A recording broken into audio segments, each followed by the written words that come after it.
Oke. Selamat pagi untuk kakak-kakak asisten semuanya. Kami dari kelompok 5 kelas B ingin menjelaskan bagaimana praktikum kami dan bagaimana hasil penjelasannya. Next. Untuk anggota kelompok kami, saya sendiri Bastian Antasari, ada Putri Yaniswar, Katarina Putri, dan Salma Arifah Sani.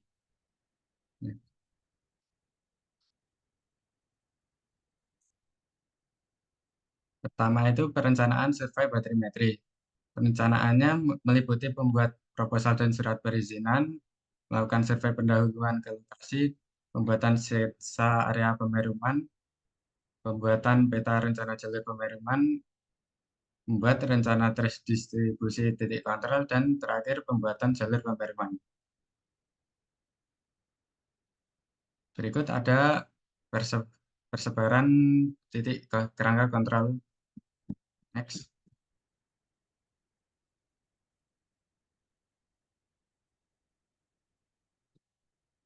Pengukuran titik kerangka kontrol dilakukan per sesi pada hari 1 dan hari kedua.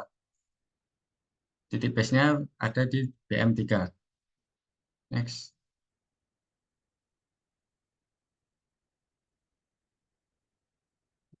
Pengukuran titik kerangka kontrol poligon utama menggunakan metode CNSS dilakukan per sesi sebanyak 6 sesi terdiri dari 2 sampai 4 titik PM. Pengukuran titik PM selama 1,5 jam dengan sampling rate 15 detik dan elevation max 15 derajat. Next.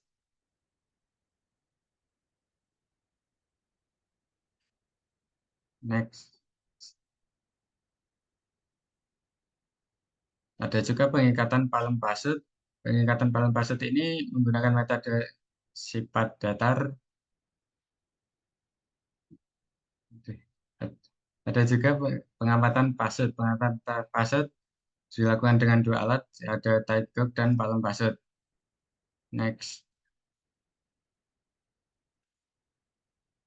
Hasil pengamatan palem pasut dilakukan setiap 5 menit sekali, hasilnya tidak terlalu signifikan. Next.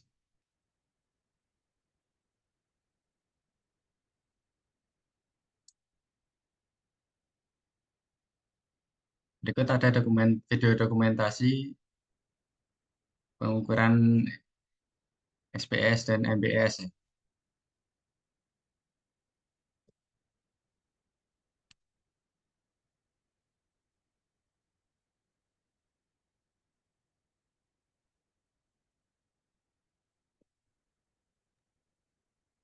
Selanjutnya, setelah kita melakukan survei baterimetri, yang pertama kita melakukan koreksi barcek. Fungsi dari koreksi barcek sendiri yaitu untuk menghilangkan kesalahan yang timbul akibat adanya perbedaan cepat lambat gelombang suara di perairan yang berbeda.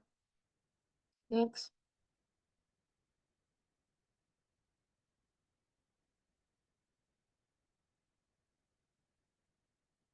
Adapun prinsipnya yaitu membandingkan kedalaman titik diketahui kedalamannya di bawah permukaan laut dengan kedalaman titik tersebut dari pengukuran dengan alat pemuruman yang bersangkutan. Berikut merupakan ilustrasi dari koreksi barcek pada kapal tersebut.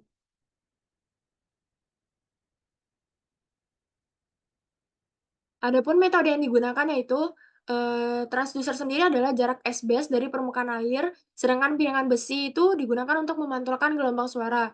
Piringan besi tersebut diikatkan pada tali yang diberi simpul, di mana setiap interval panjang digunakan untuk menentukan kedalaman yang diketahui. Kedalaman piringan besi diukur dengan SBS setiap interval 1 meter untuk mendapatkan kedalaman ukuran. Next.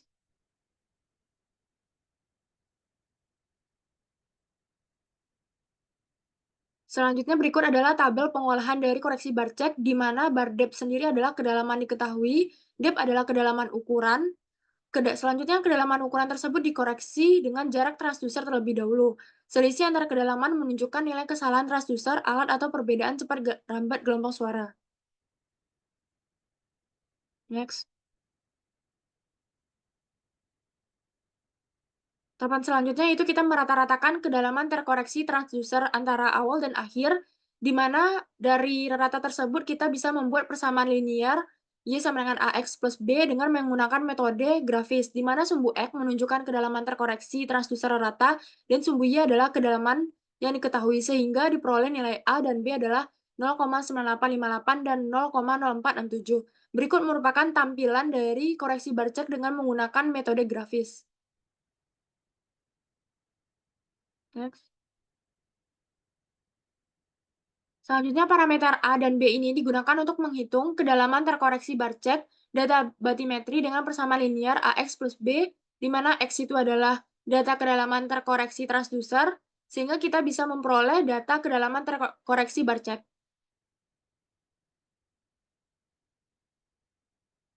Next.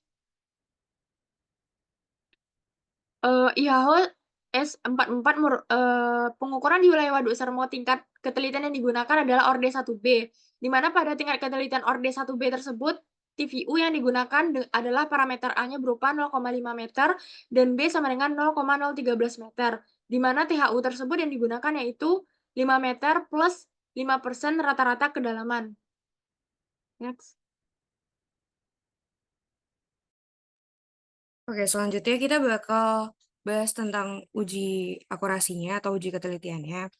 Tapi sebelumnya kita harus tahu dulu tentang TVU dan THU. TVU itu merupakan ukuran ketidakpastian vertikal dalam pengukuran kedalaman. THU itu merupakan uh, ukuran ketidakpastian horizontal dalam penentuan posisi geografis.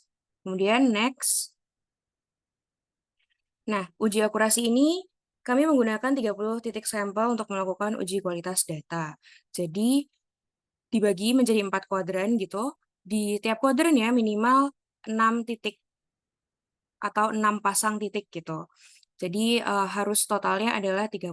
Sedangkan data yang kami gunakan adalah data praktikum tahun lalu, karena pada praktikum tahun ini SBS-nya tidak bisa mencakup kedalaman yang lebih dari 5 meter sehingga tidak dapat dilakukan barcek. Maka dari itu kami menggunakan data tahun lalu. Kemudian next slide. Di kuadran 1 kami menggunakan 11 titik dan semuanya diterima antara THU dan juga TVU-nya. Kemudian next. Di kuadran 2 dan kuadran 3 juga semua titik yang kami gunakan itu diterima. Kemudian di kuadran 4, next slide, itu juga diterima semua. Kesimpulannya, next slide, TVU-nya itu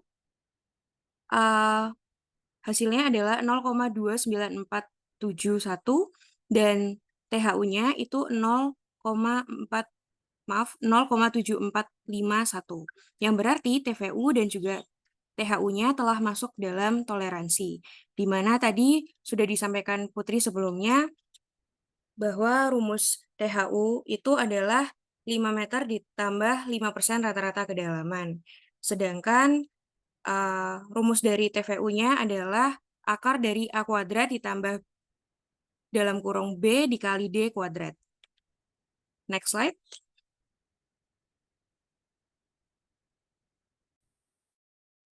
Nah, selanjutnya ini adalah hasil dari peta kedalaman yang telah dibuat kelompok kami. Nah, untuk langkah dalam pembuatan peta ini, yang pertama kita menyatukan data posisi horizontal dan data kedalaman SBS, lalu menghapus data kosong dan melakukan koreksi barcek dan juga koreksi pars. Kemudian menambahkan kolom label kedalaman dengan membagi angka label berupa nilai absolut dan sublabel berupa nilai desimal. Lalu dilakukan plotting pada perangkat lunak JIS, yaitu perangkat yang kita gunakan adalah ArcGIS, kemudian membuat interpolasi kontur berupa line dan raster. Interval garis kontur ini menyesuaikan peraturan chart nomor 1 NOAA, serta mengubah warna simbologi pada raster dan menambahkan layar daratan. Lalu membuat simbologi label dan sublabel pada layar, yang mana sublabel ini merupakan angka desimal yang diposisikan condong ke bawah dari angka absolut. Kemudian melakukan seleksi kedalaman dengan menentukan nilai terdalam dan terdangkal di sekitar garis kontur yang mewakili. Nah, kemudian membuat layout peta dengan pemberian keterangan peta seperti judul, skala, metadata, tahun pembuatan, instansi, dan sebagainya. Nah, ini adalah hasil dari peta kedalaman yang kita buat. Peta ini dibuat dengan menggunakan skala 1:7.500 pada ukuran kertas A3.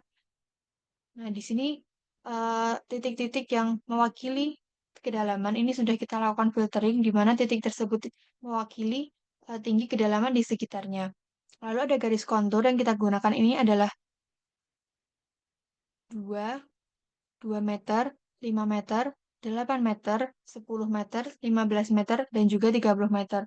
Di mana semakin terang warna pada simbologi pada peta tersebut menunjukkan semakin tinggi kedalaman yang ada pada peta tersebut. Jadi yang warna di sini ini semakin dalam, kemudian yang warna biru lebih gelap ini menunjukkan kedalaman yang lebih dangkal daripada warna yang lebih terang. Nah, ini ada posisi dan kegunaan alat pada saat praktikum di Waduk Sermon.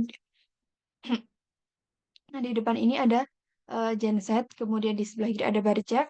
Ini ada GPS hemisphere, di mana ini diletakkan di atas atap kapal yang merupakan GPS untuk MBS. Kemudian di sebelah kanan ada stabilizer, kemudian di belakangnya lagi ada monitor fish finder, kemudian di sebelah kiri ada GPS untuk fish finder.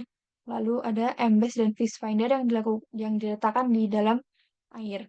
Kemudian di belakangnya ada SBS yang juga diletakkan di dalam air. Kemudian di sampingnya ada monitor, display MBS, prosesor, WhatsApp, dan di belakangnya ada nahkoda, dan paling belakang ada propeller kapal. Nah, genset sendiri ini sebagai power supply yang digunakan untuk sumber daya listrik utama untuk MBS, SBS, fish finder, laptop, monitor, dan alat elektronik lainnya yang memerlukan daya listrik. Kemudian ada barcek, ya, merupakan kalibrasi alat pengukur kedalaman SBS, di mana barcek ini memastikan pengukuran kedalaman akurat dengan menguji respon alat terhadap pantulan suara. Kemudian ada GPS yang memberikan data lokasi geografis yang akurat untuk pengambilan titik koordinat. Kemudian ada stabilizer yang digunakan untuk menstabilkan daya dari genset. Kemudian ada fish finder yang mendeteksi keberadaan ikan di bawah permukaan air. Kemudian ada monitor dari fish finder. Ini menampilkan hasil fish finder berupa posisi, ukuran, dan kedalaman ikan yang terdeteksi di dalam air. Kemudian ada SBS yang digunakan untuk mengukur kedalaman air pada satu area dengan satu pancaran gelombang akustik, sehingga nanti hasilnya berupa titik-titik saja. Sedangkan untuk MBS ini mengukur kedalaman air secara luas berupa sapuan dan menghasilkan data dasar laut dalam bentuk 3D, dan area yang dicakup ini lebih luas dibandingkan dengan SBS karena SBS hanya mengukur pada satu titik pancaran gelombang akustik, sedangkan MBS berupa sapuan yang lebar sehingga hasilnya lebih luas dan dalam berbentuk 3D. Kemudian ada WhatsApp yang memberikan visualisasi dasar laut dalam bentuk 2 dimensi atau 3 dimensi secara real time untuk pada saat MBS digunakan. Kemudian ada prosesor yang merupakan inti dari pengolahan data sistem MBS. Alat ini mengolah data mentah yang ditangkap MBS menjadi informasi yang memberdata kedalaman dan nilainya yang selanjutnya digunakan untuk pengolahan data. Kemudian ada display MBS ini yang menampilkan hasil perekaman data menggunakan MBS. Kemudian ada monitor untuk menampilkan dan memantau posisi kapal agar sesuai dengan jalur pemeruman yang telah dibuat. Kemudian ada propeller kapal yang digunakan untuk menggerakkan kapal. Nah, ini ada beberapa dokumentasi yang pada saat kita praktikum, saat masih di SGLC, lalu saat pengukuran di kapal, dan saat di Waduk Sermo. Sekian presentasi dari kelompok kami. Mohon maaf apabila ada kesalahan maupun kekurangan dan pengucapan kata yang salah. Terima kasih. Assalamualaikum warahmatullahi wabarakatuh. Terima kasih.